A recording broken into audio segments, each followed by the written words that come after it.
and all our panelists. But to start with, I want to share my childhood with you. I remember one of the earliest memories I have is I remember one day I was staying with one of my aunties, and there was a wedding. My cousin was getting married. Now this girl had never met the prospective bridegroom, but that was the wedding day. So on the wedding day, we all woke up, got ready, and my auntie was the last to get ready. So at about 10 a.m., she gets out of her bedroom, inspects all of us to see that we are really smart, the bridegroom will be impressed. And lo and behold, she finds that the bride is not ready. The bride was wearing open shoes which showed her feet and her toes. But then, in the process of this bride growing up, she had unfortunately lost all her nails from the toes. So my aunt is like, no way, we are going to have to find shoes to cover these toes. We don't want the bridegroom to see these nailless toes before the wedding. So indeed, they brought the shoes, they covered the toes, and the wedding took place. And the bridegroom did not see the missing nails until after the wedding. Now, we are here to talk about Uganda in the East African integrated market. The question I want to ask is this Ugandan bride aware that she's the bride? Is she willing? And does she know how she can gainfully be part of the East African integrated market? Is everything above board? Or are there hidden nails which we shall see after the wedding? Today we ask ourselves, is Uganda as a country ready for this African integration? Are Ugandans aware of the implications, plus their roles and responsibilities in this integration? Do we have laws, regulations, and traditions in place to ensure sustainable survival of Ugandans in the East African integrated market? Just so you know, the East African integration is actually for starters, because we shall soon be in the COMESA market, soon to be followed by Pan-Africa. Are we ready for all this? As many of you, I'm sure, are aware, there are a number of issues which are still outstanding. As you know, there are areas to do with infrastructure, which are still being discussed, some East African committee members being in and others being out. There is, of course, the existence of non-tariff barriers in our market. We also have deficiencies like inadequate skills. You know how we Ugandans are complaining that some other country is taking all the jobs. Is our legal structure ready for the integration? Then, of course, there are other issues like immigration, standards, and interpretation of areas like rules of origin. Do we all know all this? These and many other questions are being raised. But what brings us here today is actually to think about our role and participation in the East African integrated market. We are not, the East African community has got a lot of issues, but for today it is just about the East African integrated market. How does Uganda get in? Are we ready? Are we prepared? At this moment, I would like to welcome everybody, especially our panelists. I want to welcome our experts, and of course you, the audience who are here, plus our viewers. I thank you for honoring our invitation. Thank you so much, Madam Victoria Sechitoleko. Talking about the integrated market, I think before we can ably discuss the topic, it is just in order that we get to understand what this animal is, the East African integrated market. I would like to introduce a very special gentleman that we believe knows everything there is to know. And he has only about 4 minutes to download all that information and make the audience ready to receive. Dr. Sam Gahire Nahamia, he's the former Permanent Secretary, Ministry of Tourism, Trade and Industry. also former Deputy Secretary General in the East African community. You wouldn't get a better person to introduce the community. I also did my PhD dissertation on the collapse of the old community. Oh. Now, cooperation in East Africa started around 1900 when the Kenya-Uganda Railway was built. That was the beginning of the cooperation. Then we had the East African Currency Board, then the East African High Commission, and of course you remember we had all these different parastatals, East African Airways, East African Rails and Harbors, Civil Aviation. And these were concretized in 1967 when the treaty establishing the community was signed. Unfortunately, in 1977, the community collapsed. And it collapsed for various reasons. We had different political ideologies. Kenya was following a capitalist system, Tanzania a socialist, Uganda was somewhere in between. There were also disagreements among the member states on the sharing of the benefits, and there were also influences, outside influences, especially the Cold War between Russia and America. They were fighting it not only outside but also in developing countries. The other reason was that there was very little involvement of the private sector and the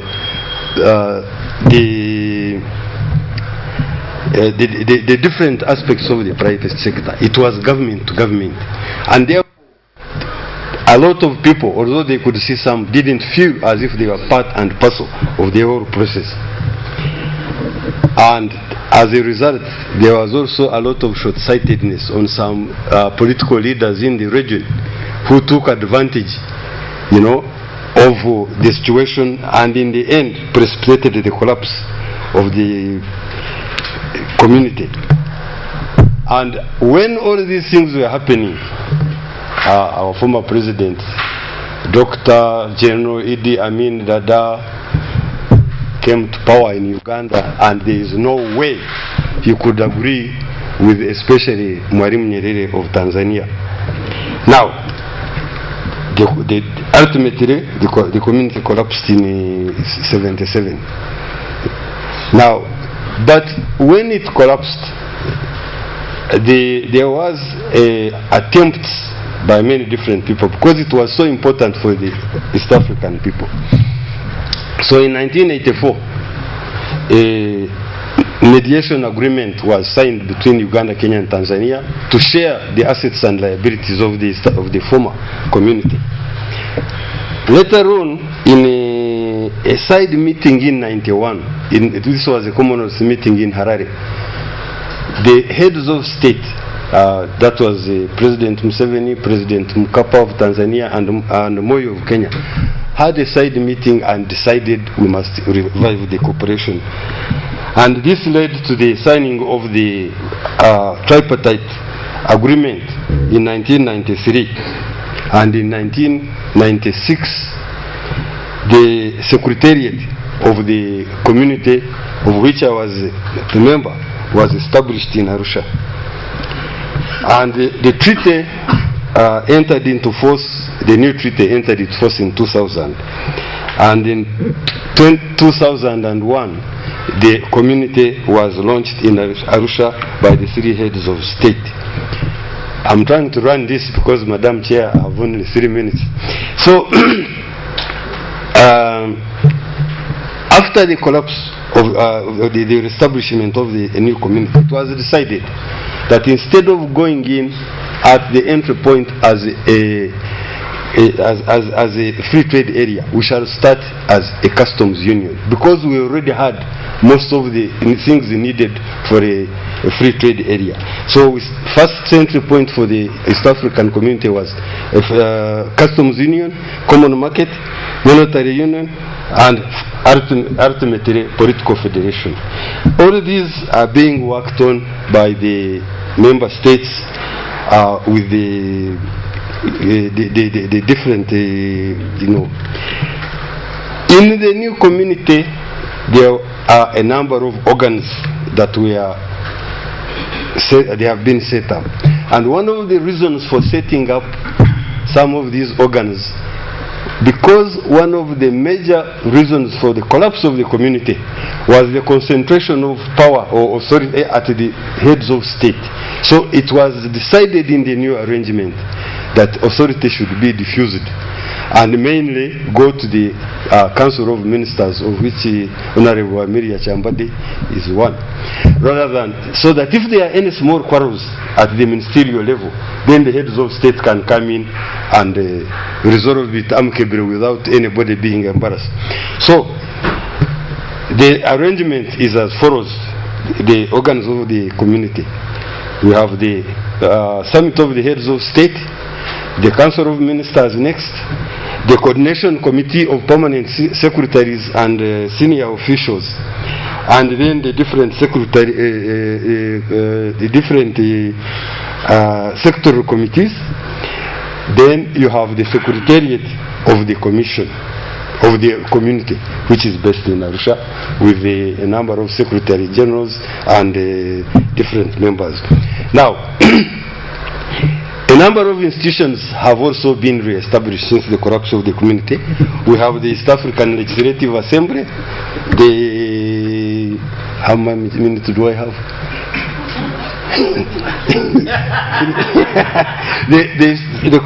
the court, the East African Court of Justice, and Civil Aviation Safety Victoria Commission, and Fisheries Organization, and of course the East African Development Bank.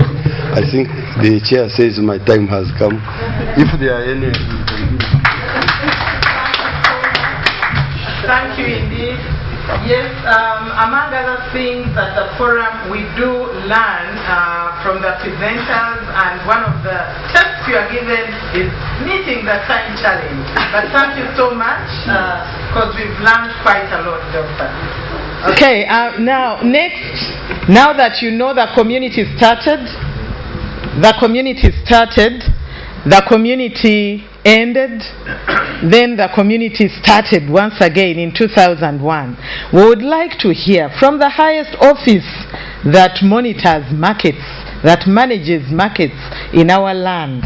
I would like to introduce to you the Minister of Trade, Industry and Cooperatives. She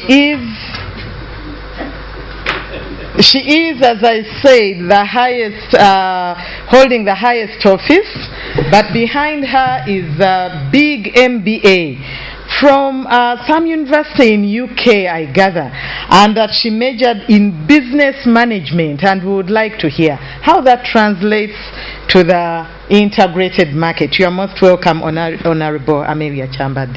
Thank you very much.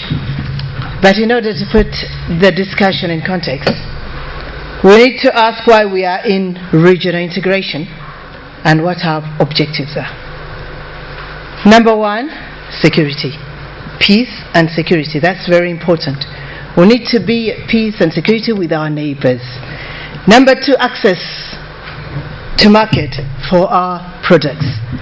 We have a population of only 34 million and a GDP of only 17 billion.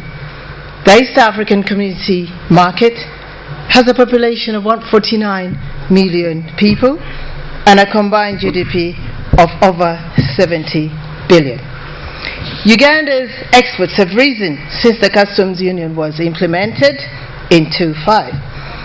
Uganda exports to the region in 2003 were $114 million and they rose to $580 million in 2011. But that is only formal trade. There is also informal trade, which we have failed to account for, especially across borders, because most trade goes on across borders. The significance of this export growth is that the ordinary Ugandan that is involved in export production will benefit from this trade. Those that are producing for export production will also get benefit. Our imports have also expanded from 370 million in 2003 to 700 million in 2011. This means a wider variety, a wider choice of products for the Ugandan